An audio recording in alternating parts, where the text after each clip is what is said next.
कश्मीर की वादियों में ऊंचे ऊंचे बर्फ से ढके पहाड़ ऐसे खड़े थे मानो सदियों से धरती की रक्षा पर तैनात कोई बहादुर सैनिक हो। इन्हीं पहाड़ों की गोद में एक छोटा सा गांव था, गोलनार। गांव में एक लड़का रहता था, आदिल। आदिल का दिल भी उन्हीं पहाड़ों जितना विशाल था और उसके सपने भी उनकी चोटियों जितने ऊंचे। हर सुबह वह अपनी भेड़ों को लेकर पहाड़ की ढलानों तक जाता और ठंडी हवा उसके चेहरे से यूं टकराती जैसे कह रही हो। एक दिन उसे पहाड़ों की गहराई से एक धीमी सी बहती हुई धुन सुनाई दी, मानो किसी बांसुरी की आवाज हो। आदिल ने उस आवाज का पीछा किया तो देखा कि एक बूढ़ा खानाबदोश बुजुर्ग एक चट्टान पर बैठकर बांसुरी बजा रहा है। आदिल ने पूछा, बाबा, ये धुन इतनी उदास क्यों है?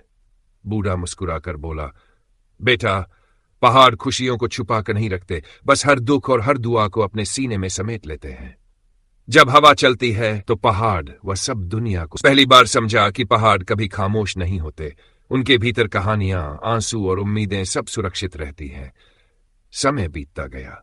एक दिन गांव पर कड़ा तूफान आया। हिमस्खलन का खतरा था। गांव वाले घबरा गए।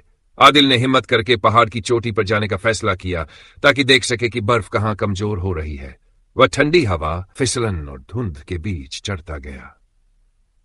अंत में जब वह पहाड़ की चोटी पर पहुंचा तो उसे एक गहरी दरार दिखी।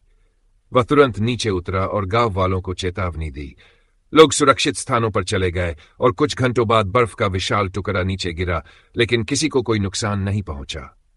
गांव वालों ने कहा, आदिल ने हमें बचाया, लेकिन असली रक्षक तो पहाड़ ही थे जिन्होंने उसे पुकारा, रास्ता दिखाया।